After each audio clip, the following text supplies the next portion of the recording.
Boop. We're on Good. now. That's the noise it makes when I do that. Big ol' Cool. Oh. Oh God, you killed Jar. Oh God. What button did you press? I guess the boop did it. I remember back when I was in, I think, high school and we used to talk on landlines. I figured out that there was a tone you could yell into the phone and make it disconnect. And I figured out how to do that instead of hanging up the phone. And I wonder if that was the same boop. Wait, really? Made. Yeah, there's a way you could do that. That's weird. It was. You look back, like it really shouldn't have worked, but I think it did. This is back when you could, you'd have your wireless house phone, and you could listen in on a walkie-talkie. You know, back when shit was just very analog. Oh yeah. All right. Is everybody ready for a countdown? Yes. Mm-hmm. I am. All right, I'm gonna warm up the soundboard here. There we go. Prime that thing, man. 5, 4, 3, 2, 1, go. Welcome to Game That Tune.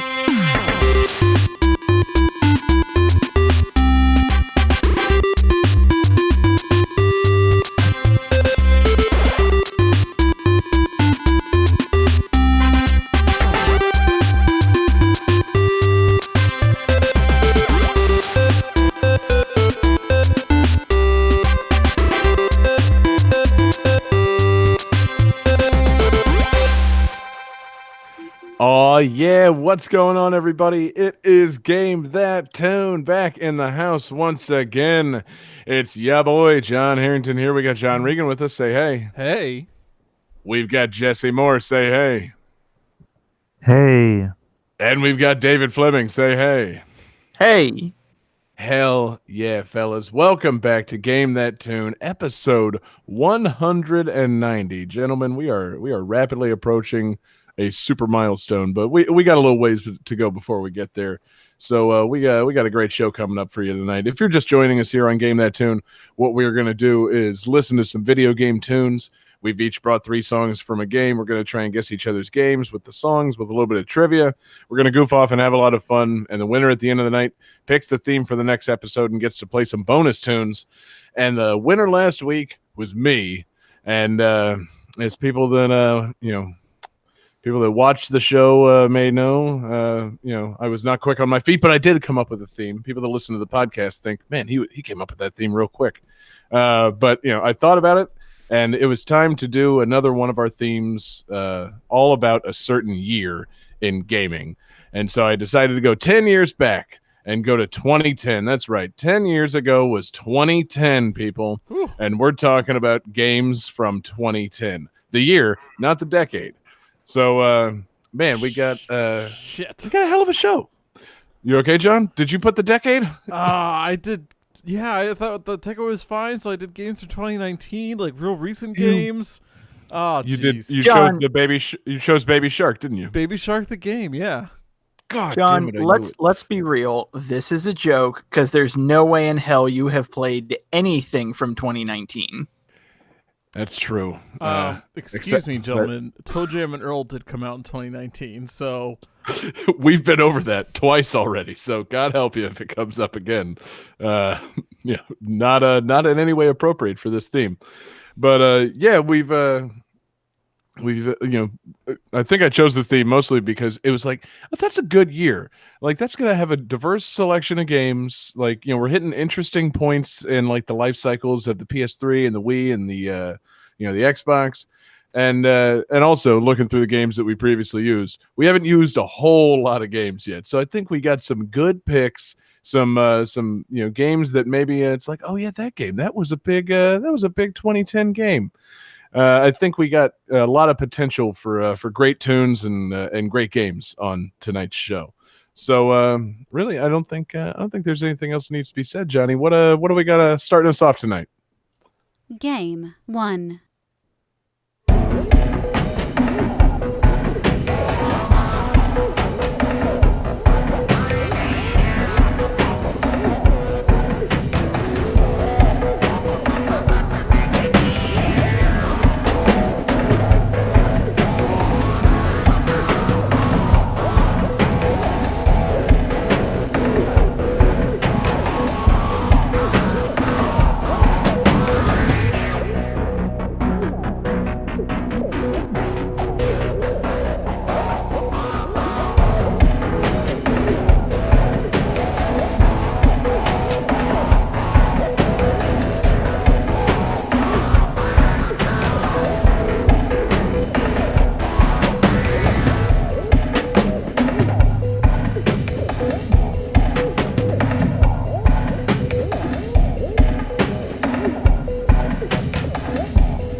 All right.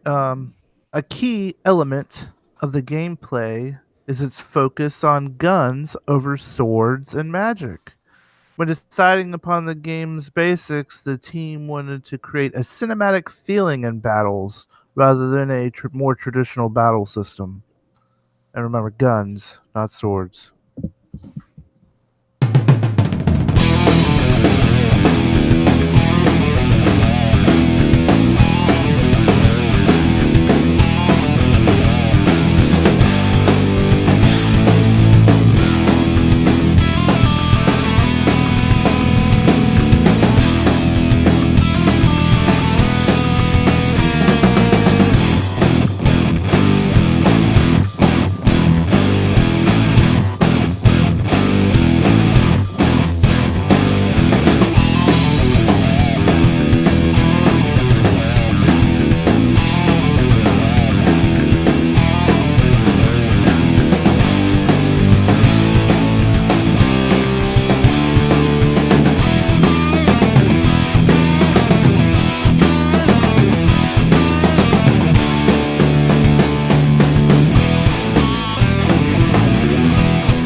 All right, guys.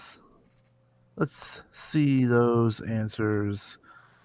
Johnny has gun sword fight, and that's incorrect. Oof. Uh, John says Monster Hunter Try. That's incorrect.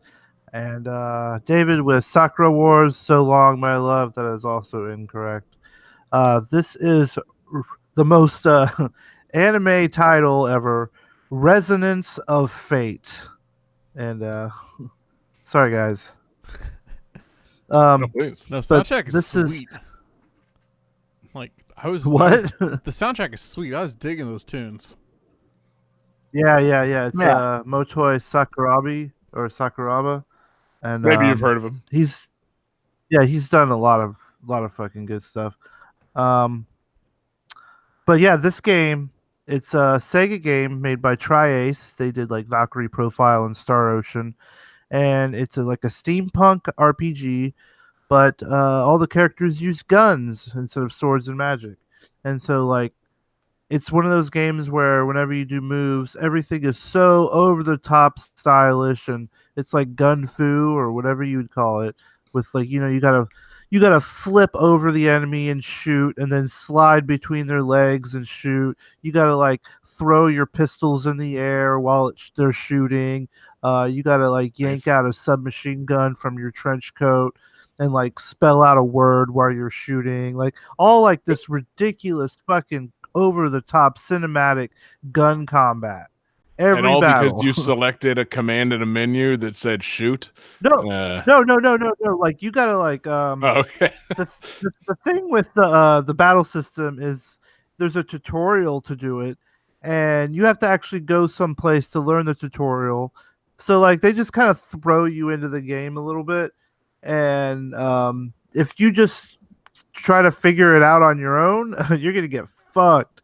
And a lot of the tutorial is like just a big like block of text. So like the problem with this game is it's kind of almost impenetrable, but if you're patient, it becomes a really fucking fun, cool game. But as we're in our 30s, we ain't got time for that anymore. But Funny how If- as if time you- goes on, if it's you- like tutorial. Nah, ain't got time for that. But like, yeah, this is on the 360 and stuff. It was real bad timing because another couple of really good games came out that year. Some games that just the title got them sold more than this game, like Final Fantasy 13. I mean, maybe not released the same month as a Final Fantasy game. I don't know. Even if it's good or bad, that game has a lot Right. of hot takes. But yeah, there is a PS4 remaster of this game, but it is like the music's cool. The story is, ridiculous edgelord anime BS. But again, the combat is super cool. It's not your typical just, swords and magic. It's fucking guns, machine guns, robots, steampunk robots, grenades, and flips and slides and all sorts of crazy maneuvers that if you tried to actually do while shooting, you'd probably hurt yourself real bad. Or kill your That's the loved beauty of ones, playing a you know? game. Yeah. Get shoot things in ways that you can't in real life. I was gonna say I was just looking at it, and besides Motoi Sakuraba, the other composer on it is Kohei Tanaka. And I was looking at their page. They've done a fuckload of like anime soundtracks. Yeah, But that guy's got some stuff. he also has done the Sakura Wars games. So David, you were not far off, my friend. He was- Yeah, I can hear it. that's where I pulled that guess from. Yeah, David knows his Kohei Tanaka and his Sakura Wars music. All right, definitely. I think that was his last tattoo. Just a picture of Yeah. him. David, take off your shirt and show us your back. I believe you do have like a whole near back life size, maybe like 3/5 size Kohei Tanaka tattooed on your back. Do you not? It's still healing, so it's got that kind of like gross scabby thing. So I don't want to show it right now, but David, you got the yeah. tattoo in Another time. 2010. It shouldn't still be healing. That's a bad sign. Yeah, David, you should Yeah, see I a have a doctor. doctor's appointment next week to check it out. You got Gotta it do a in lot of someone's skin garage. grafts. So, how long has this been bothering you? Oh, 10 years. Yeah, but yeah. Ever since I got it, is that feeling regret? No, it's actually infected. It's bad. So are you feeling regret? No, more kind of like a light burning sensation. Yeah. Mhm. And a lot Only of pus. light? Yes. Yeah, no, the game looks cool. I mean, so yeah, David, this is up your alley, right? Now that you've started watching anime, a steampunk Yeah. anime action RPG is the name of your game now, isn't it? I mean, I feel like I probably should play this. Mm-hmm. I think you should. At You have a some point. PS3 or a PS4, right? Yes. You're good to go. Yeah. So Jesse, do you recommend the game, or is it too impenetrable for I for mean- a casual player at this point? I think it's worth, like, if you could get it on the cheap, it would be cool just to fiddle around, see if you can handle the battle system, just to see like, because it is really cool looking, and you'd probably get some enjoyment out of it for a little bit, and who Right. knows, it might hook you. You know. Yeah, it's true. I mean, David likes his bayonetas and whatnot, so he's I a do man that agree. likes a flashy battle. So put that in more of a steampunk setting, and you just might have David's attention. So maybe David's the guy for this. He can power through the tutorials and master the resonance of fate. That is a really bland ass title. Yeah, it's Like, dumb. you It was know, going to be called like End of Eternity, which is just a little bit better, but that's Is still it? pretty bland. Can we combine anime and bland and just call that blandame? I mean, that is like that's pretty nothing title. Like, but yeah, you have Yeah. no idea what Resonance of Fate. It doesn't have anything to do with guns or anything. It's like, come yeah, on. No, or like I know what harmonies. I know what Resonance of Fate is. Resonance of Fate is the name of that one band your friend started in high school and kept trying to come to shows. That's what Resonance of Fate Yeah. is. You're right. I did see them at the Menendez Battle of the Bands back in 02. Crazy. Yeah, Joe was in that band, wasn't he? God. Chris on the drums. Fucking Mario. Ugh, God, that guy. Ugh. Oh God, making jokes that not even all the hosts get. No, that's the beauty of it. Yeah. I'm not naming last names, but everybody I just referred to is someone who played in a band in high school that I don't care for. And that band could easily have been called Resonance of Fate. I don't know. It really might have been. I'm honestly not sure, man. These guys, they might need to sue Sakuraba and crew for ripping off their band. Oh, man. So, yeah. Man, I really chose the wrong high school to go to. You really did, David. You went to some bland-ass, well-established high school. Meanwhile, we went to the one that had just opened up and had all the electrical problems. Oh yeah, the I mean, bathrooms like, weren't working yet. yeah, God, there was Oh, no that air sucks. conditioning in the gym for like the first year. It's a sweat lodge in there, man. And it only made us more horny. It was fascinating. Yeah. But Off I to a don't right good quite start. see the like correlation there, but you know what? I'll go with it. They had a whole David- assembly about it, David. If you went to our high school, Yeah. you would have known. Oh, okay. Because it's too damn horny. yeah. We're installing the I AC know we're next all week. very sweaty, but you guys have to be less horny. Yeah. Thank you, Dean, for that announcement. That was that's Quit exactly how it sword was. fighting, fellas. Oh Jesus! So Jesse, any final thoughts on Resonance of Fate? A great soundtrack for an odd game of 2010. Yeah, definitely. Hell yeah, good pick, man. Good start, Johnny. Let's get away from that horny high school talk we just started up and go to the next game. Oh man, Game episode title: 2. Horny High School Talk.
All right, guys. This 2010 WiiWare game combines elements of a shmup and a rail shooter in 2 dimensions.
All right, guys. Who's got some guesses, answers? I have an answer. Ooh. All right, so Jesse says Bit Trip Runner, which is incorrect. John and David both say Bit Trip Fate, which is correct. This is Bit Trip Fate. Another Bit Trip game. Yes. A 2-dimensional, on-rails, auto-scroller, shooter, shmup. It's a very interesting concept for a game. I thought it was a pretty neat idea. I don't know if the execution was flawless, or particularly good at all, to be honest. But the music... How would you know that, John? Because it was a WiiWare game. It also came out on Steam, but the original release was in 2010 on WiiWare. So I got to use it and say it's WiiWare. Just making sure, my man. I accept that. I just, want to make sure it's even possible for you to have played this. We like to use games that are possible to have been played on the show, as I demonstrated last week. Mm-hmm. Anyway, let's talk Bit Trip Fate. So, yeah, it's kind of like it's not quite as musical as other Bit Trip games are. Like in other Bit Trip games, everything you do is like timed to the music. In this game, as you play it, the music does change based on how you're doing. But that's about it. Like, nothing's timed to the beat necessarily. Okay. So the music's a little more down tempo throughout a lot of it. And I'm not gonna lie, I loved it. Yeah, no, me too. I really enjoyed it. Like, took me back to the days of listening to lots of dubstep. And that wasn't really dubstep, but it's in the family, I think, of dubstep. It's about the right time for it to have been dubstep. Exactly. Like, they were at the same parties. Right, dubstep in this music, hanging out. Oh yeah, knocking elbows, and it's a pretty interesting game. So as you go through the level, you have a path that actually appears on screen. It looks a little bit like a sine wave, and you can move along that path as the level scrolls. And that's it. So sometimes, say you're at a boss. You've got this one sort of quarter of the screen you can kind of move around in, and that's all you can do. and it is just Nintendo NES hard. Like, it is a very difficult game, which appeals to me. I love getting my ass kicked, as we've established on the show. We have absolutely established that. That's And also, that's as very I on brand for you, established Johnny. as I established in middle school, I love getting my ass kicked. Correct me if I'm wrong, but this is the final Bit Trip game? I did not look that up, so you're probably right. Well, I because cannot I correct remember, you, even if you are wrong. I remember there were 6 Bit Trip games, I think, and they were all about like Commander Video. And the first game was like a very simple shooter, and then there was like a very simple rhythm game, and I think like number 4 or 5 was Bit Trip Runner, because they were all like super esoteric, strange art style, and people were like, "What the fuck is this?" And then Bit Trip Runner came out. It's like, oh, there's a character. Okay, I can get behind this. And then I want to say the last game was Fate, because it kind of went back to like the original weird scrolling, very, very retro blocky graphics. It looks like there were more games after this in the Bit Trip series. The most recent one being in 2018. Wow. Yeah, that's the third runner. Yeah, so this was the 4th game. There's also Okay. Flux, Runner 2, and Runner 3 after this. And yeah, Bit Trip Word. Runner I think is my favorite of the 2 that I've played, which is I think it's everyone's favorite because it's the one that got sequels. Yeah. I think it's pretty clear they hit on something with Bit Trip Runner as opposed to all these other Bit Trips, Fate and Flux and what is it, like Void and Space and Core. Yeah, no, I mean, I only vaguely know those by name, whereas Runner I've played, and like Runner 2 I've played at least a demo of, like, and I think Runner 2 was so popular, like Runner was so popular they were able to really expand for Runner 2. Didn't they have narration by Charles Martinet? They did. Yeah, so they Runner took off. I was going to say, and if I'm not mistaken, I think it was in Runner 2, it was either downloadable content or an unlockable. You could unlock Charles Martinet, and you could play as him in Bit Trip Runner. that's amazing. Awesome. Yeah, that sounds like just the most polite and friendly DLC ever made. What a guy. But yeah, I mean, this Bit Trip, the one I can't think of that we're Fate. literally talking about right now, Fate. It looks pretty cool, man. I've grown kind of indifferent towards these super hard like bullet hell shooters, but this does look cool. Yeah. And I like the tunes, and depending on how much this had cost on WiiWare, it's another classic. If I had known about this, I maybe would have thought about it. Like, Yeah, I think it's a very interesting concept, and I like the whole. It's got the what do you call it? The reticle aiming, where your aim is a separate control, like with a separate stick, or in the case of WiiWare, you aim with the Wiimote. now that's interesting. So your movement is along the sine wave, but you can aim using something else. Yes, exactly. Very interesting. Yeah. That's because I was really trying to picture how the game would work. Like, if your movement's restricted to literally, like, okay, yeah, you can move back and forth, but only on this line. It seems like there'd be a lot of predetermined fuckovers in this game. Like, Right, the game would 'cause, just trap you occasionally. Because So in most shmups, you can only shoot like forward. Right. Yeah. Your movement's restricted. Your aim is not. You can aim wherever you want. So Okay, it's like interesting. the old, oh god, what the hell was the name of that game? Like House of the Dead. No, I think it was like Robotron something. Like, it's a very old twin stick arcade game where like you control a little robot going around and then shooting around in all directions. You are thinking Yeah. of Robotron 2048. Yes. Well, So it's like well that. done. Yes, but yeah, similar to that in terms of Okay. the aiming mechanic. Yeah. I mean, I wasn't like really concerned about the name. I was more concerned about the concept. Like, that's the No, game. David, that we gotta get the year right when you're naming things like that. It's not good enough to say Robo something 20 something. No, you got to get it right. We're talking games from 2010. If you bring up a game from 2048, we really shouldn't even be talking about it. So, get that shit right or get out.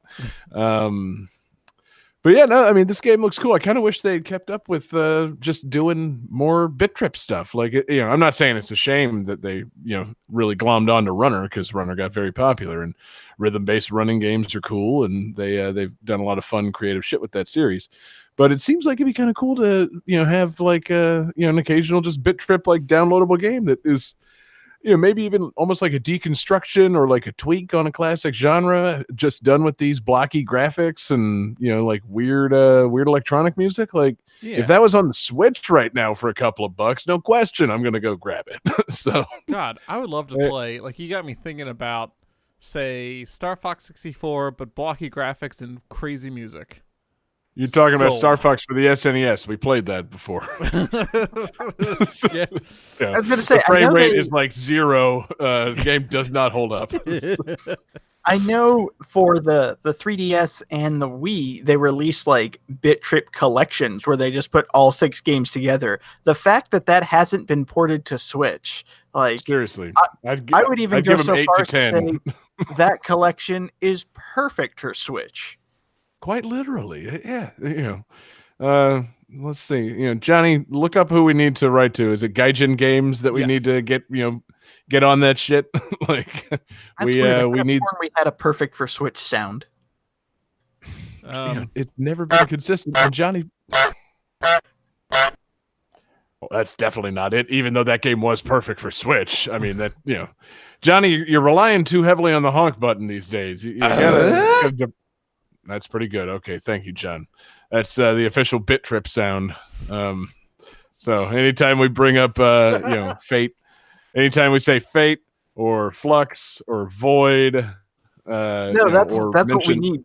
We need to get a hold of Gaijin Games, and we need to get a 7th Bit Trip game titled Bit Trip. Bit Trip Power Tool Pursuit. Bit Tim, Runner, Bit Tim Core, and then Bit Tim More Power Edition. You just power up the Bit Trip series with Tim Allen. I'm sure there's a sub market out there that would play that. Yeah, it's called The Four of Us, and and it's a great, it's an easy, guaranteed $240. Yeah, no, it's not a bad idea. I mean, it might be a terrible idea. I really probably shouldn't be trying to curry favor with Tim Allen these days. But stealing his likeness and using it for a Runner game, that might be all right. Yeah, we'll just go on a Spriter's resource and steal the Power Tool Pursuit sprites and use those for a Tim Allen based Runner. It's it's just that simple. It's perfect. It's perfect for Switch. It's perfect. Yeah, truly. Again, John, play a fucking sound. You say it's perfect. Don't play a sound. Thank you. God, you were setting that one up yourself. So, Johnny, anything else? I feel like we have a new T-shirt idea. Go on. Care to elaborate? Because I'll go on Fiverr just based on this recording. Trip Runner with Tim Allen's face on it. Just Tim Allen with that rainbow trail behind him. Just says bit.tim. I think that's a good idea, Jesse. You might have just stumbled on the one. Tool.trip. See, and now we need a Tim, bit.tim.curry. It's yes. This bit.tim.allen, bit.tim.curry. This sounds like the most ridiculous file extension I've ever seen in my life. It sounds like the world's Don't download that on LimeWire. That's a virus. It's the world's greatest website is what it is. bit.tim.curry. I know that during this next game, you'll be finding out if we can get that website. So, Johnny, let's go to the next game. Game 3.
All right, fellas. So this is our fan request for the evening, and I don't have trivia for this one. I believe we actually have a voicemail with trivia for this one. All right. Hey, this is Muddle, and my trivia for this game. When a character in this game gets electrocuted, it can be seen that she is holding a fish in each hand under her sleeves.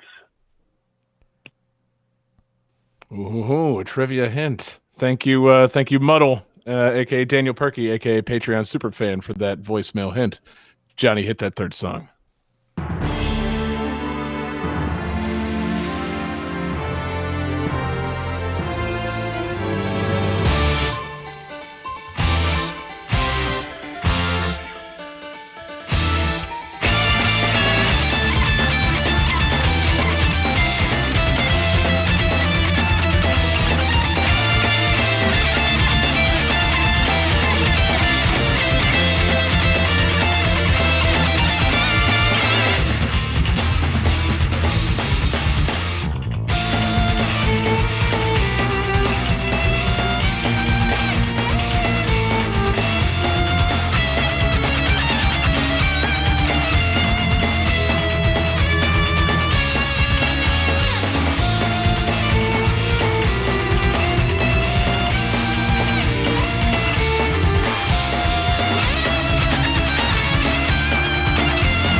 All right, guys, who's feeling great?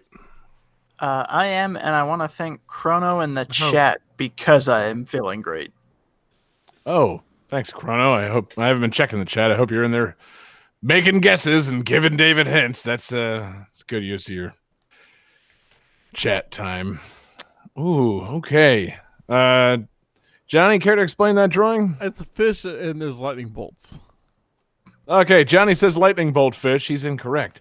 Jesse says Castlevania Lords of Shadow, sadly incorrect. And David says Fist of the North Star, parentheses, Ken's Rage, also incorrect. But that's a fantastic guess, David. No, this is Blaze Blue Continuum Shift.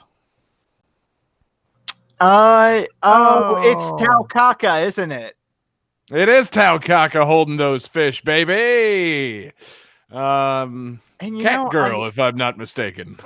if I have the list of 2010 video game releases, and I saw a Blaze Blue title on there, but somebody, Chrono, was in the chat posting the Omo wa Mushini, whatever the quote from Fist of the North Star is, like, oh, I bet it's that Fist of the North Star game.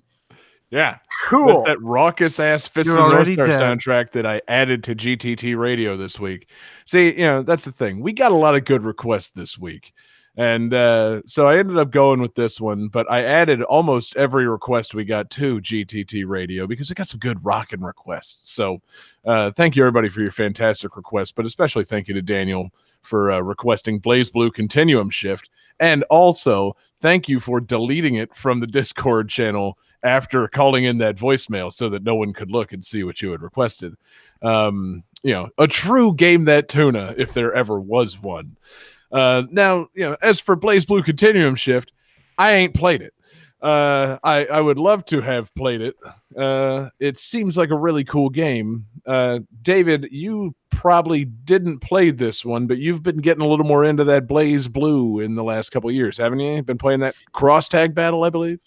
Yes, and Blaze Blue is a series that I always wanted to get into. I was like, oh, it's a really fun, fast, like frantic fighting game. Like, oh, this looks awesome. The character designs are great. I love Tao Kaka. Like, that's an amazing design. Everything like, oh, hell yeah. So I got that Blaze Blue cross tag battle, and I am not gonna lie. This game is very fast paced, possibly even too fast paced. Yeah, there seems to be an awful lot going on. I was like, okay, a lot of overlapping systems. I'm gonna sit here and I'm gonna learn the mechanics. I'm gonna go online. I'm gonna do some fights, and those fights lasted about a minute, not per round, but per fight. Every attack does so much damage, and everything is so insanely fast paced. Oh, all right, cool. I won. Yeah, I guess. Yeah, but you look good doing it, didn't you, baby? It seems like everything that you can do in this game is very cool. I was looking at videos of it, and it's not stylistically comparable to something like Persona 5, but as I'm watching it, there's just so much of everything. Everything is dripping with too much neon, too much artwork. There's too many characters in all the characters' names. Too many letters, and O's replaced with zeros, colons where there shouldn't be. The game is just over as hell. There's so much stuff in the game. It's just it's like an assault on your senses. This game. It's colorful. The moves are crazy. The systems are nearly inscrutable, and it looks like a fucking blast, man. The graphics are great. It's got that great anime style. The fights are flashy, and it looks super fucking cool. And the soundtrack, man, I'm surprised that you didn't key right in on that Daisuke Ishwatari guitar, because that man has a style, and he continues to use it and demonstrate it in the Blaze Blue series, if nothing else. It's a fucking great soundtrack. But yeah, it's a super cool game, and I've been thinking on it. I'm like, I probably should have played some more of these Blaze Blue games at some point.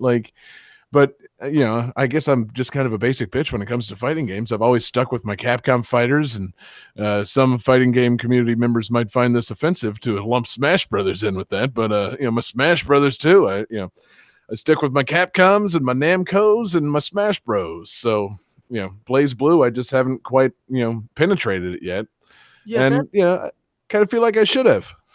Because one of the reasons that I want to get into this, I want to branch out. I want to play other fighting games and that kind of thing. And you know how Street Fighter is kind of like a chess match, parrying and getting your in and then landing your combo and everything. This is the complete opposite of that. This is it's very technical and there's a lot of skill, but if Certainly. Street Fighter is a fencing match, this game is just kind of two people in an alley slapping the shit out of each other. Right. Yeah. Hot take. Ooh, man. I wasn't expecting that, but okay. Yeah. No, I was going to say, it's almost a demonstrably true take. Street Fighter at this point, and, in the last generation, is a game pretty much of spacing and frame analysis and anticipation. This is more two kids pretending to do something they saw on TV and like just acting out insane fighting things. So I'm not down on the series at all. I'm saying that in the best possible way. It's like, it's just dripping with wild ass shit and imagination. Like, cool. Yeah, great. Who are you going to be today? I'm going to be Ragnar the Blood Edge. Oh yeah, who are you going to be? I'm going to be a cyborg with an unpronounceable name and a number in it. These all sound like Sonic the Hedgehog OC characters. See, yeah, they also might be that. Are those not dripping with flashiness and originality like the BlazBlue series? I mean, I don't know, man, but it just feels like these games are super cool. And I was thinking about it, and like, David, I guess this is mostly a question for you, as the one who's most likely played some of these. What would you say about the BlazBlue and like Arc System Works games at this point, and or like 10 years ago? Overrated, underrated, or kind of properly rated? Like, these stuck around. They're still around. Their influence is all over new fighting games. Like with Dragon Ball Fighter Z and stuff. Like, I feel like these guys, they made their mark, and sometimes I look at them like, yeah, I feel like these should be more popular. And then sometimes I'm like, no, this is a bunch of wacky bullshit, and it shouldn't be this popular. And then sometimes it's like, hey, they're good. Like, I don't know. Yeah, I know. It's a thinker, right? You pose an interesting question, because I feel like on the whole, they're underappreciated. But like in their communities, they're very highly appreciated. Like, right. It's a niche game, but in that niche, it is fantastic. True. That might be it. Depends on who you ask, really. I mean, like, that's the thing. Like, to the average, like gamer / like, maybe even fighting game player, like, these might be a little underrated. But to, the hardcore fans, okay, maybe you can pump the brakes a little bit with the love. So, maybe that combined makes these properly rated. I don't know. Like, I'm not sure what the series needs. I'm glad that, I guess, they're still around. They're, I think they just announced the Evo lineup. There's, Cross Tag Battle made the Evo lineup this year, didn't it? I believe so, yes. I know Cross Tag Battle also recently got like a patch to like add in some new characters and everything, which I'm excited about, and I need to look more into, because one of the characters is Neapolitan from Ruby, but also they added, and I'm not sure from what series, but it's a tank. And not like a giant bulky guy, like it's literally a tank. Nice. It's like, I'm sure when he says that, he literally means tank. Like, he's not talking stocky man. He means they added a tank. It's an actual tank. It's like, I don't care if it's the worst character in the game. I am using that. Is it from Metal Slug? Is that the series you're trying to think of? No, but I wish. Oh yeah. God, that would be so good. BlazBlue Cross Metal Slug. I mean, that would be interesting. Like, all these flashy characters in their trench coats and their big sleeves fighting against tanks in like a vaguely steampunk war setting. Like, sure, why not? Let's open up those dimensional portals, people, and really start crossing games with other games that make no sense. When are we going to do that? Come on. But yeah, it's this is only the second BlazBlue game. I think, I guess this might be the second BlazBlue game that we've featured on the show, but yeah, this is the second in the series. And it looks super cool. And it's one of those things where it's like, I think too many games came out in the series for me to feel like I had an entry point. It's like, I don't know if this is scrutable anymore. Like, I'm not sure if I can jump in at any point. I think you probably can. I get the feeling that the lore is not terribly important. It's more just about the splash. They're fighting games, right? John, the lore in fighting games is very important. Is it? Excuse me? Is it? Because I jump in. I also love that we've just spent the last however many minutes discussing BlazBlue, comparing it to Street Fighter, and whatnot. You're like, now this is a fighting game, right? Correct me if I'm wrong. It is a fighting game, John. You are correct, sir. But no, and I'm kidding. I'm just saying, like, looking at this game, not even so much the lore seemed impenetrable, but like the fighting game itself. It seems like there's entirely too much going on. There's, the systems, man. I'm gonna have to see if I can actually play these. I'm sure I can. It can't be that complicated. Though I did just watch some video today of some highlight reel where a guy pulled off some apparently impossible move in a tournament setting and humiliated his opponent. It's like some, asinine thing that you can only do at a very certain time in a very certain set of conditions. And I'm like, why would you program that into the game if it's impossible to pull off? And it's like, well, he pulled it off. So I guess it's not impossible to pull off. Oh, who the fuck knows? Watching fighting game tournaments is not a good way to gauge whether or not I might enjoy a fighting game. I also have learned that over time. So it's a cool game and a cool series. And, we'll just see where it goes from here. Hopefully, it just keeps on having the fantastic soundtracks and all the crazy bullshit, and the people that love it get to keep on loving it. Because if nothing else, I can love it for the music. Fantastic fucking music. Once again, shout out Daisuke Ishiwatari. Awesome fucking soundtrack. And shout out Daniel Perky, Muddle Madness, for the request. Thank you very much for requesting and for calling in your trivia tonight. That was pretty cool. And Johnny, let's keep it going to the next game, man. Game 4.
All right, guys. So this game was originally planned to be downloadable content, but ended up being its own standalone release.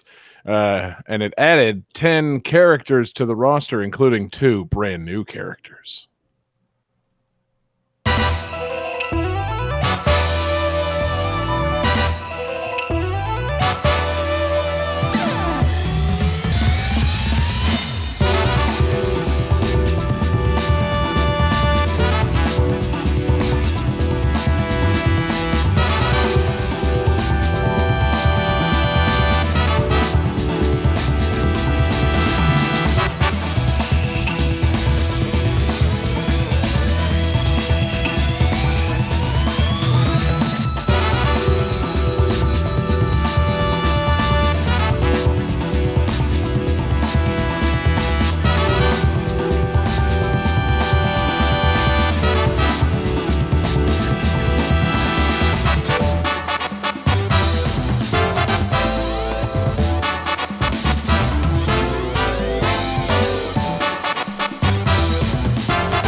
I'm sorry, John. Can you read that trivia one more time? No, actually, okay, I will. This game was originally planned to be DLC, but ended up being released as its own standalone release and added 10 characters, including 2 brand new characters. Just had to verify that number. Everybody but David is still writing.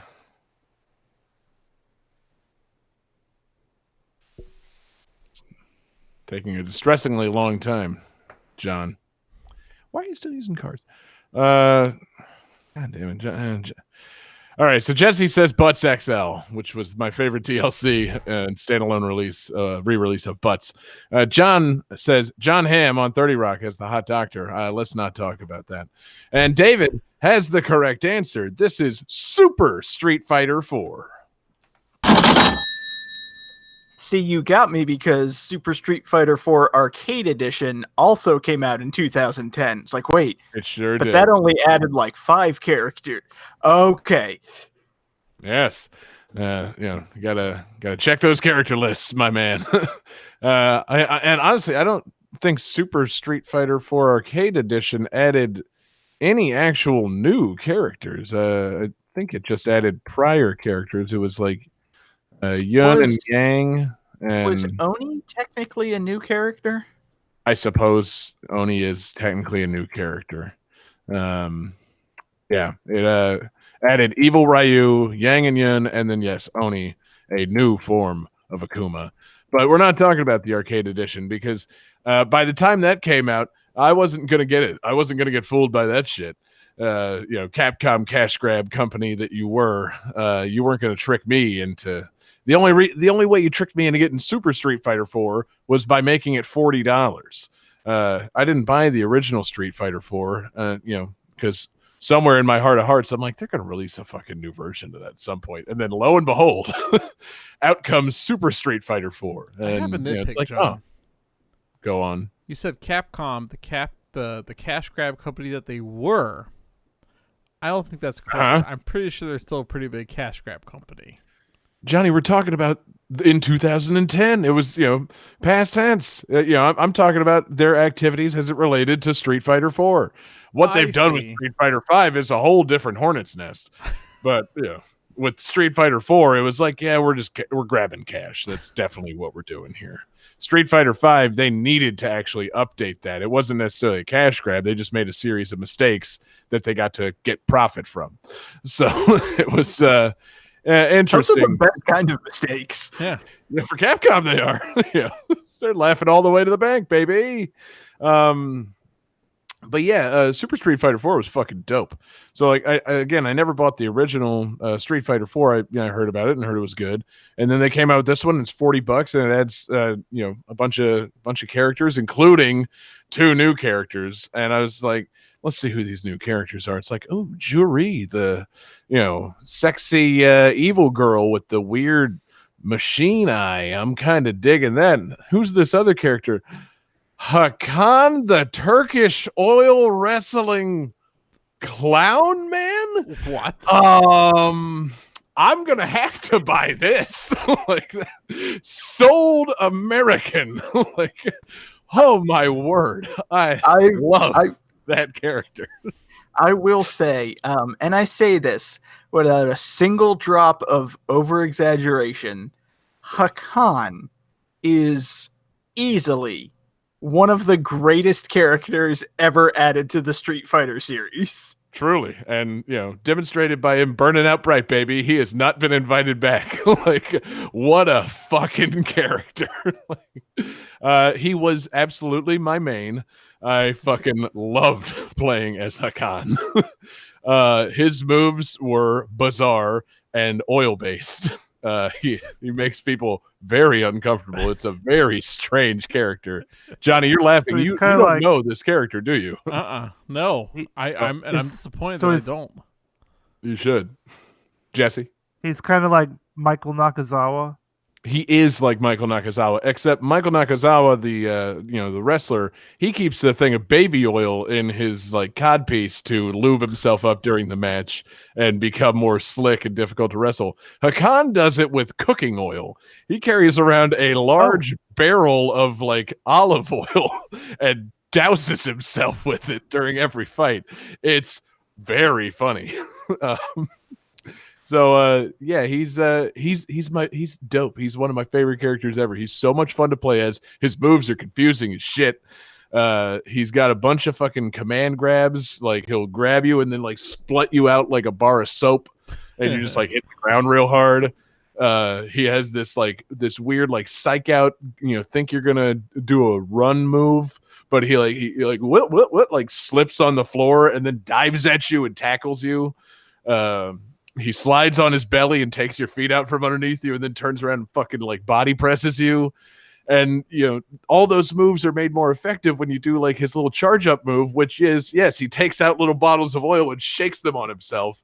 So he does do the Nakazawa thing, but pre-fight, he douses himself with the barrel. During the fight, you keep those moves charged by oiling up, and then your moves are buffed for a few seconds. It's hilarious. I love it. And, one of the little wrinkles that I discovered playing with him that was one of my favorite things. So Street Fighter 4 added those focus attacks where you could hold down a couple of buttons and like withstand one hit and then, attack and crumple your opponent. Hakan, if he's oiled up, can actually like slide during that attack. So it adds an extra layer of confusion and pressure when people don't know what's coming. So like you fucking like bop someone across the stage, oil up, and then like slide forward while you're doing the focus attack. It really throws people off their game. So that's amazing. I had no idea he could move. It's a great touch, and he's like the only character that can move during his focus attack.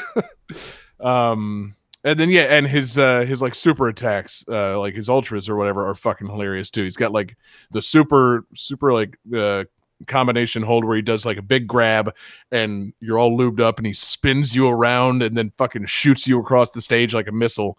And then he's got the other one, the one that I use all the time. It was dope. It's an anti-air attack. He fucking oils himself up and lays on the ground, and if you are jumping and you land on him, you slip and then fall into his grasp. He fucking like spins you around. Your head ends up between his butt cheeks, and he fucking shoots you across the stage, essentially out of his ass. And your character slams into the fourth wall, the wall of the TV screen. It's one of the funniest attacks of all time. Like, it's one of the silliest things ever. I fucking love Hakan. Like, it's my dude. Johnny, I'm telling you, as soon as we're done recording, you need to pull up YouTube and watch like the 2-minute Hakan trailer for Super Street Fighter 4. No, it's incredible. Yeah, you don't have to. I'm sold. You don't have to keep telling me. Like, this is I didn't realize Street Fighter got. I knew Street Fighter was always like kind of silly, but this is a new level that I did not realize they did. He was next level silly. It was pretty Oh. fucking cool. Like it was so stupid, and he looks ridiculous. He's like bright red with like clown blue hair, and he speaks with this thick Turkish accent and just talks about oil and the supremacy of Turkish wrestling. It's dope. I love it. And then besides that, the game's a lot of fun too. It added some new stages. That first song was from the Solar Eclipse stage, which is an Africa stage. You're out in the wild, and there's like hippos and animals in the background. Like I think between rounds, like a hippo opens his mouth, and there's like a little cleaning bird cleaning inside the hippo's mouth. I like that. And it added a bunch of characters that were in previous entries in the series. It added in Adon, who was previously in Street Fighter Alpha. He's like another kickboxer guy. It added back in DJ and T-Hawk from Super Street Fighter 2. Both dope. DJ is just one of my favorites. He's one of my least favorite characters to fight against, but I love everything else about him. He's just a fun character. He's got big pants that say maximum. He shakes his maracas when he wins. He's black excellence in a Street Fighter character. He's fantastic. And then amongst the other characters they're added back in, that last song I played was Guy from Final Fight, his theme. And they added in Cody in his prison getup from Street Fighter Alpha 2, I want to say. I believe so, yeah. Yeah, I was very happy when they added Cody in, because that's the character that I ended up playing when I got Super Street Fighter 4. Yeah, dude. And I love that they have, like, whenever you start a match as Cody, like in the middle of the screen, there's his knife. So you can go pick up the knife, just like in Final Fight, and start shanking people. It's so funny. Like, whenever you play as Cody, there's a knife in the stage. You have to grab it. Like, can the other guy grab it? No. It's there for Cody to grab. Like, Cody can use the knife. It's really funny. And I also like Cody's moves, man. I like that charge knuckle he had where like it's like a duck attack. He kind of like ducks into the background, like hooks your ass. And his ultras were pretty cool. There's the one where he kicks all the sand in your face and then just beats the shit out of you and hits you with the pipe like a home run. Like, what a fun character. Like, it's just, I love that they really maintain like the final fight, because just like, oh, there's a knife, you can throw rocks at people, and then like in one of his ultras, he just pulls out a lead pipe and bashes you with it. Yep. That's the only thing really that's missing at this point in the Street Fighter series is Mike fucking Hagar. I mean, seriously, why are they holding out on us? It's been this long. He should have shown up in this. Like, I was reading, trivia for this, and one of the stages, it's like a construction site, and Hugo's in the background, and it also said features an appearance from Mike Hagar. I'm like, no, it doesn't. And then they said parentheses in statue form. I'm like, oh, give me a fucking break. Like, just put him in, man. I think that's what we need to have is Street Fighter 6. They need to add Hagar so we can have Zangief versus Hagar, and then Hagar versus Hakan. Yes. Oh man, God. All the wrestlers. We need a 4-way Street Fighter match between Hagar and Zangief, Hakan and El Fuerte. Throw Honda in the mix. I mean, and fucking Alex from Street Fighter 3. Let's get a 6-way Street Fighter mayhem match with all our favorite wrestlers and grapplers. Like, what they need to do is they need to just make another Saturday Night Slam Masters, and half the roster should be the fucking Street Fighter wrestlers. That's actually very, very well Bring observed. back fucking Gunlock. Hell yeah. Yeah. Stingray. Yeah. Oh. There's all kinds of fun potential out there with the deep roster of Capcom characters. But yeah, and Super Street Fighter 4 was dope, and I really enjoyed playing it. And it went on to be ported to 3DS, which is really fucking funny. It was a launch title for the 3DS. David, did you ever play that one? I did not, but I had a coworker of mine who bought it like day one. And he was very, very upset because he's like a completionist.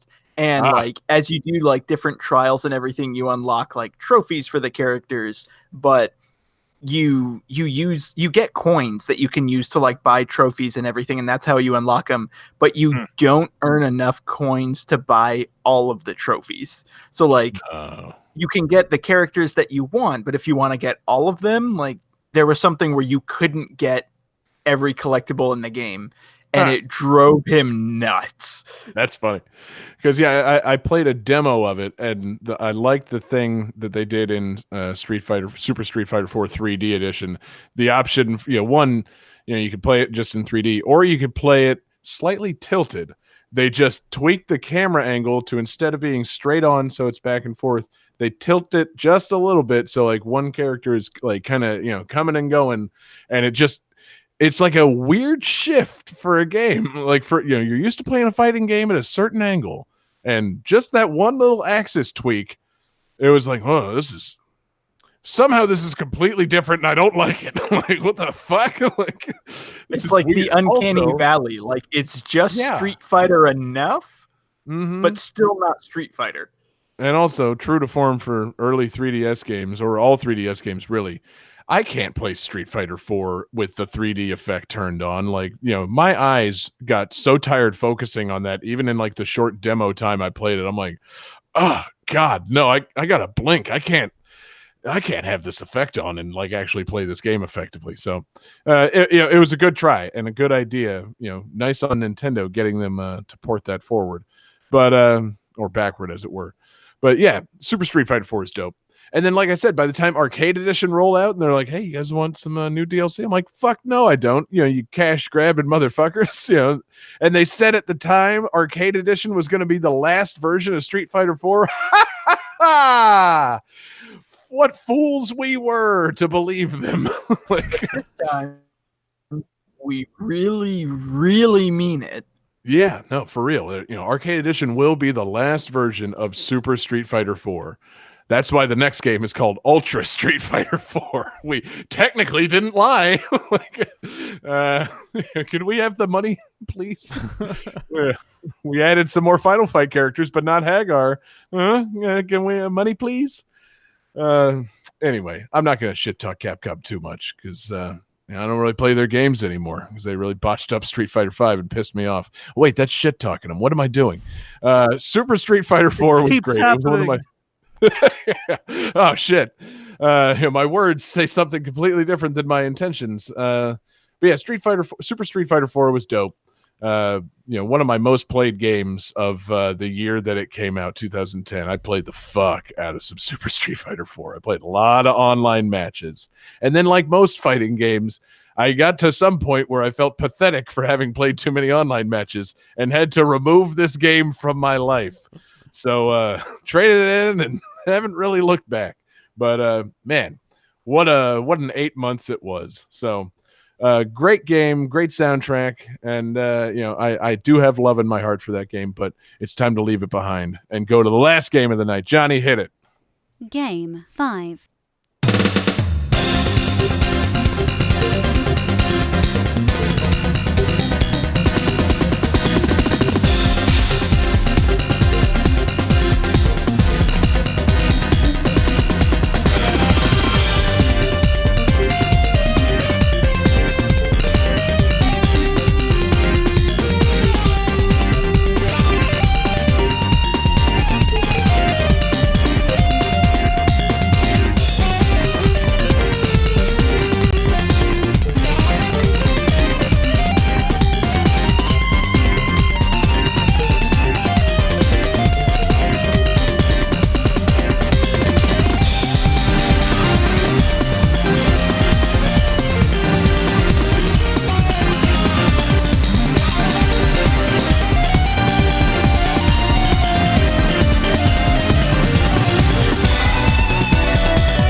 All right, so appropriate to the theme of this episode, this game was released 10 years after the first one in the series. This is a sequel released exactly 10 years after, in 2010. And due to its developer, genre, and difficulty, many fans have nicknamed this game Weekaruga. Okay, real quick, David, do you want to do a fresh take on that first half of that trivia? I will snap it together in editing. I'm happy to do it. So appropriate to the theme of this episode, this sequel was released exactly 10 years from the original game. And Beautiful.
Okay, seriously, before we get into the answers, seriously, this kid in the chat, what the fuck? Yeah, coming in here insulting us and saying I need a shower. What the fuck, man? I look great.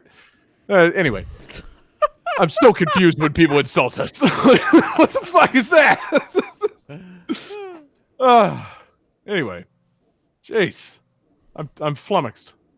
Man, I was all excited to talk about my game, and now I'm going to get, like, sidetracked because we're all going to be talking about this asshole. No, we're not. No, we're not. We're not gonna dignify him with a response. But I was like, wait, who's he talking about? Me? Oh, come on now. That's rough. Anyway, okay, David, carry on as though the song just ended. All right. Let's see some answers. Oh, we are so close to a hat trick because John and Jesse say Sin and Punishment Star Successor, and Johnny has a drawing of a penis. So that is 2 correct answers. This is Sin and Punishment Star Successor. Yes, it is. For the Wii. Yes. Released in 2010. Oh, okay. Now I'm following you. That's when it came out. Oh, That was the real hint, John. And see, here's the math problem. The previous game came out 10 years before that. So, in what year did the original Sin and Punishment come out? Johnny, I'll give you 5 seconds. 1999. He was close, guys. In Japan, it did come out in 1999, but no, I'm kidding. It didn't. No, it's a 2000 game, John. You fool. Real quick, fun trivia about this. I am 99% certain there's a copy of this for sale at my local Walmart currently, like right now. This game is one of like 4 very obscure Wii games that for some reason the Walmart on Mahan Drive in Tallahassee will not put on clearance. It's very strange. Like, you don't want anybody to buy that? It's been a long time, people. Well, and it's weird too because like I am constantly amazed that this game was released in America. And as I was going through the list of 2010 games, I also saw that Tatsunoko versus Capcom was on there. It's like, man, 2010 was the year for dreams to come true on the Wii if you're a fan of things in Japan. Yes, exactly. Weeb dreams were coming true in 2010. Yeah. Can't spell weeb without spelling we. Honestly, they could have made that the fucking slogan in 2010. We would like to weeb. No, not quite. Did there. anybody play Sin and Punishment Star Successor? No, because I thought it would go on clearance at my local Walmart, and it's been 10 years, and it still hasn't. Has anyone played the original Sin and Punishment? I downloaded the original Sin and Punishment as on the Wii Shop channel, which I have to assume was released as a way of gauging whether or not people in America might be interested in Sin and Punishment Star Successor. And I played it briefly. Weird game, man. Not quite my speed. Well, and that's the game, it came out in Japan. A lot of people in America were like, oh, that looks amazing. Like, we want to play that. Come on, localize it. We want to play it. And they never did. And then along comes the Wii Shop channel, and there were many requests, so they released it for download. And everybody played it, and I guess Nintendo saw that. It's like, oh, well, we got a sequel cooking up for this. Maybe we should release that in America. They seem to like that game, so they did. And then, 4 people bought it, and then Sin and Punishment is kind of it's pretty much dead now. Consider this a resounding success. No, wait, we need to sell more than 4 copies. This was, oops, bit of a fiasco.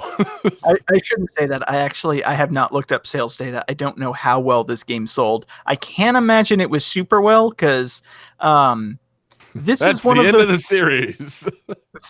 This is one of those games where it was stuff like this and No More Heroes and Muramasa the Demon Blade, games on Wii that were coming out, and people were like, oh, games on Wii, hardcore stuff. It's not just Waggle Fest and everything. And then, nobody ended up buying them.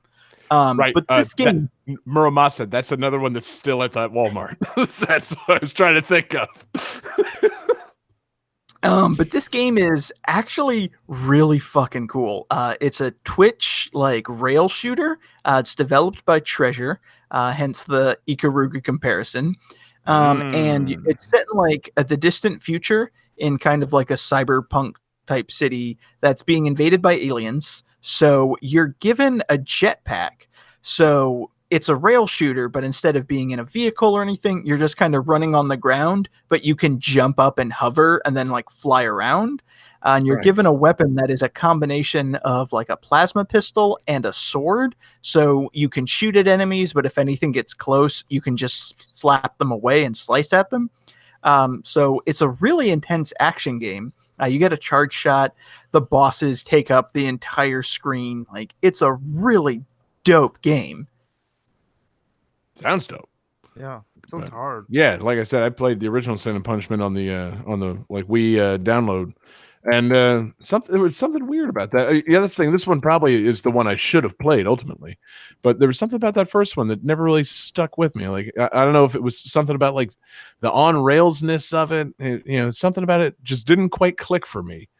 And I wanted it to because it's one of those things where I was reading message boards at the time and they're like, yeah, this is a big coup for America to even get this game in the download service. We should support this. I'm like, fuck yeah. I'm going to download that game and I bet I'm going to love it. And it's like, oh, shit. I don't think I do love it. That's a bit This is of a unfortunate. Sequel's coming. Like, is it really? Maybe it won't come out. Maybe I won't feel the guilt of not supporting this when it doesn't come out. Oh, it came out. I'm going to play Super Street Fighter 4 instead. I don't think I'm going to buy this. Crap. Johnny, you look like you got something to say. No, I've got nothing to say. Okay. Well, I mean, you were just looking and you had this big smile and you kind of had that face like, I was like, okay, Johnny, it's all you. That's just how I look sometimes. Just sitting there grinning like an idiot. That's my default mode when I don't know what to say in a situation. I just smile and hang out. Smiling politely. It's gotten him out of so many things and into so many things. Like marriage. So anyway, cause of and solution to most of my problems. Right, exactly. Why did I get married? I was just smiling the whole time. I was kind of tuned out. Turns out it was a wedding, and I was the groom, as luck would have it. So I'm happy now. It's great. So David, this has there been any Sin and Punishment content since? Not in terms of games, but didn't this make an appearance as didn't it show up in Smash at some point? Or yes. So the character from the first game, Saki, is an assist trophy and a costume for Mii characters. So that's when people were noticing oh, hey, Sin and Punishment. Nintendo remembers that series. And then, they didn't release any games because nobody bought them. We know this exists. You haven't earned this. But it's a shame because it also has an intense techno soundtrack. That final song, that's the menu music for when you're selecting a game file. The soundtrack is great. Wow. And it's super bright and neon colorful. It's just an incredibly vibrant game. And of course, obviously there's bullets flying all over everywhere. There are enemy missiles coming at you that you can actually smack with your sword to deflect back at them, which increases your score. It has that very classic arcade keep going, build up the score, chain your attacks. It's that sort of game. Word. Do you have information on the composer? Because if you don't, motherfucker, I'm prepared. You're not talking about Norio Hanzawa, are you? I sure am talking about Norio Hanzawa. Do you can you name offhand without looking another game composed by this gentleman? I cannot. I'm gonna defer to you. I'll guess. Come on, man. The original Sin and Punishment. Oh, that's actually a pretty good guess that I'm not sure about. But I was gonna say, David, think Treasure, and games you like. Gunstar Heroes, did he? Oh yeah, baby. He's a Gunstar hero. He also, I believe, worked for Konami for a little while. He, I think, composed the Simpsons arcade game, Wow. as well as Mischief Makers. Ooh. And oh shit, it literally just left my mind. Couple of obnoxious Genesis soundtracks, Ranger X and Alien Soldier. Nice. So Ooh. the guy's got a discography, a game musicography that runs the gamut of good, enjoyable, crazy music and some very nearly unlistenable Sega Genesis music. Burn on Ranger X and Alien Soldier. But no, the guy's been composing for a long time, and I was surprised when you chose this. I'm like, oh, 2010 game. Norio Hanzawa, no shit, man. He's still doing his thing. Good for him. I'm proud of that guy.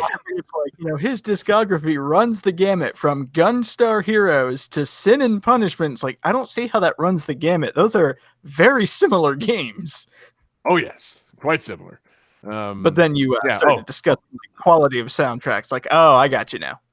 That's the key. Yeah. Also, Dynamite Heady. He was a composer on that.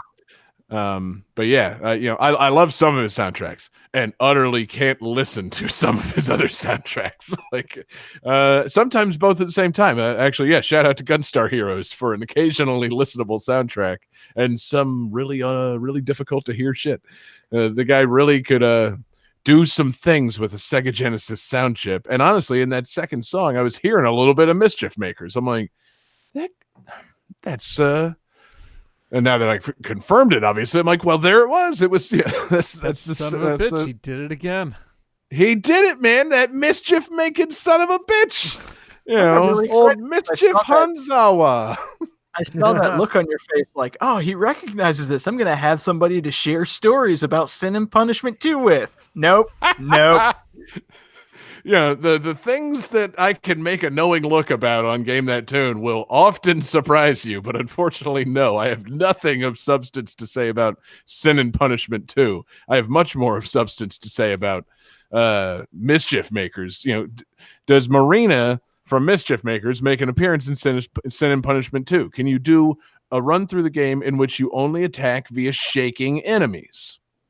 No, but I wish.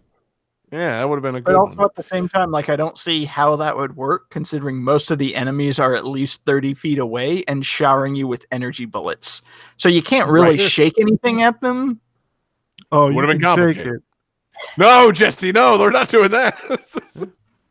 Oh, God. We almost made it through the whole episode without giving Jesse a double entendre to work with. I mean, to be fair, on the Wii. Considering that the name of the game is Sin and Punishment, I'm amazed it got him this long to do. Oh, yeah. You want to talk about long?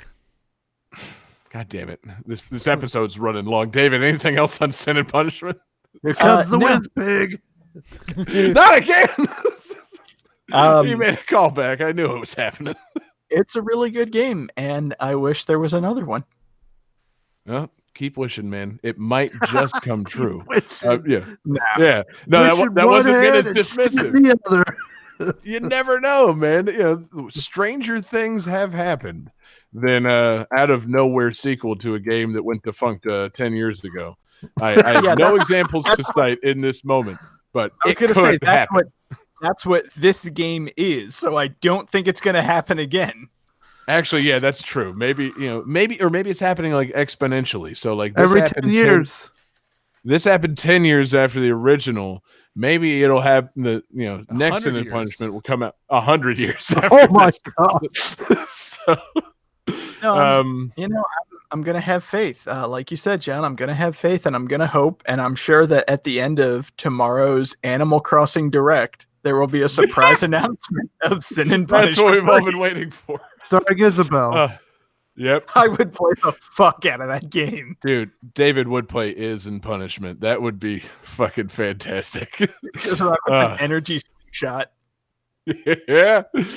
It'd be good, man. They need to put those beautiful little Animal Crossing characters in more action-oriented situations. So this could be a good start. Johnny, start the calculating computer. Calculating computer activated. Computers. Beeps. Boops. Scoring complete. This game's winner is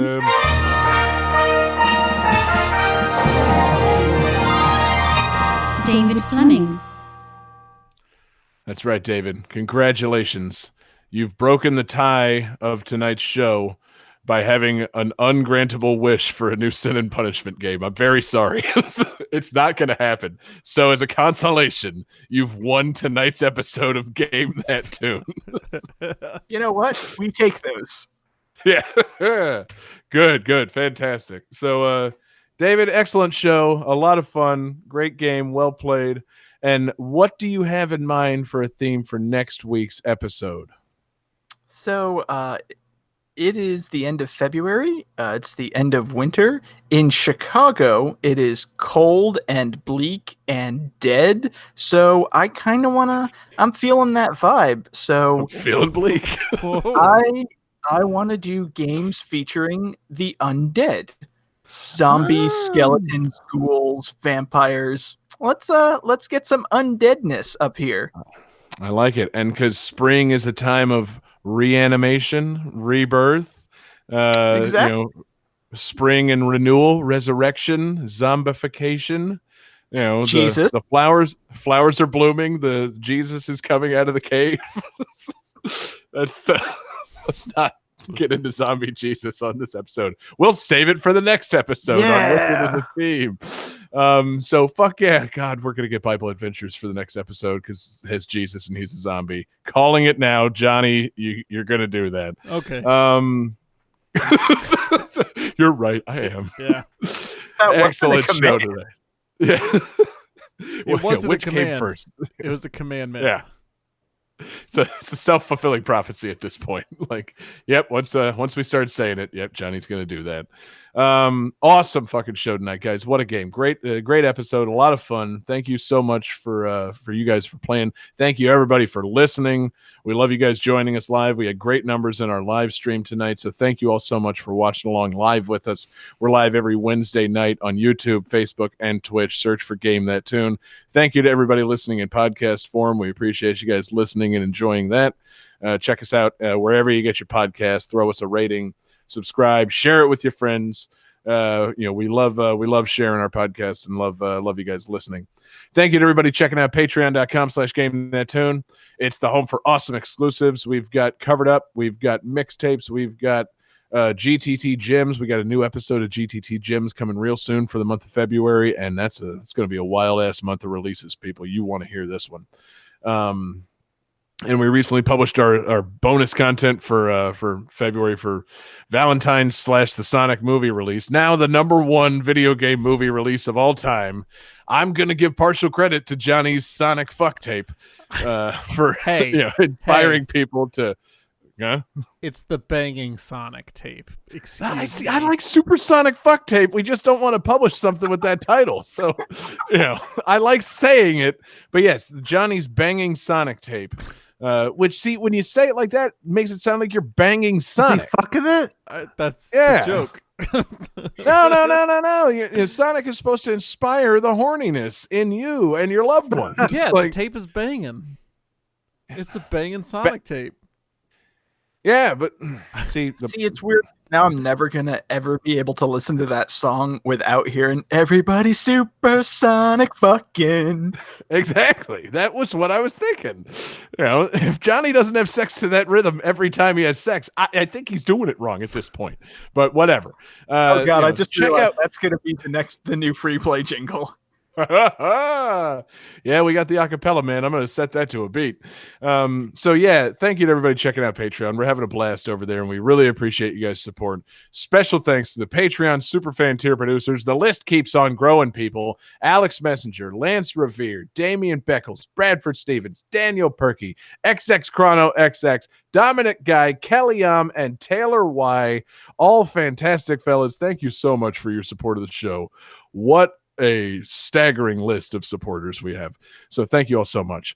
Thank you to Daniel Perky, Muddle Madness, for his request tonight and for sending us a voicemail. In fact, I think he wasn't the only one who sent us a voicemail tonight. Johnny, do I dare ask? I'm just kidding. It's the messenger. I decided to cut the shenanigans with the creepy ass voicemails and actually say something nice about each Thank and you. every one of you guys. I'll start with David. David, my favorite thing about you is when you're like put on your squinty eye, hardcore thinking face on. I don't know why, but every That's time you fun. do that, I'm just like, yeah, I dig it. Johnny, Oh. all the stupid shit that fucking happens every single episode, brilliant. I feel like you brilliantly pull off the stupidity, and I love it. Jesse, you are a super chill dude. So chill that probably my stoner buddies in high school would have probably loved the shit out of you. And Harrington, well, you're just Harrington. Nah, Harrington, I fucking love fucking with you, and you're a good sport about it. And, yeah, I decided to kind of change things up. And also, check out my show. The Messenger presents a VGM journey. If you want to hear awesome VGM every week, definitely give that one a listen. All right. Bye. I don't think is he in the plug his shit tier? I don't know if he is or not. I think he is, honestly. Okay. He's and if he's not, he was in it for long enough and we didn't honor it. So yeah. we probably owe him back plugs. And Thanks, I'm Alex, a high for school calling. burnout, apparently. Great. No, he said his high school burnout friends would love you. There's a big difference there. Yeah. You are like their cool uncle that owns all the video games and probably would also buy them weed if they had, the need. So, I think that's all right, Jesse. Yeah, that's not so bad. He didn't actually say anything nice about me. It's okay. Thank you so much. What a fantastic episode. And we were thanking our requester before we got into that voicemail. And this is the part where I tell you can give us your request in Discord, or you can hit us up at Game That Tune on Twitter, or you can find us individually on Twitter. I'm there at JGangsta187. You can find John Regan on Twitter at JP Regan Jr. You can find Jesse Moore on Twitter at Sega_legend. And you can find this week's winner, David Fleming, on Twitter at EFD Fleming. Hell yeah, David. So you've got bonus tunes. I want to hear them. What are they? So carrying around with the theme for next week, it's one of my favorite songs from Castlevania. This is Out of Time. Hell yeah. Peace out, y'all.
All right. Resonance of Fate, which now, as I say, it probably should be the subtitle for a Castlevania game. Resonance of Fate is copyright 2010 Tri-Ace Incorporated. Bit Trip Fate is copyright 2010 Gaijin Games. Blaze Blue Continuum Shift is copyright 2010 Arc System Works Company Limited. Super Street Fighter 4 is copyright 2010 Capcom Company Limited. Sin and Punishment Star Successor is copyright 2010 Treasure Company Limited and Nintendo of America Incorporated.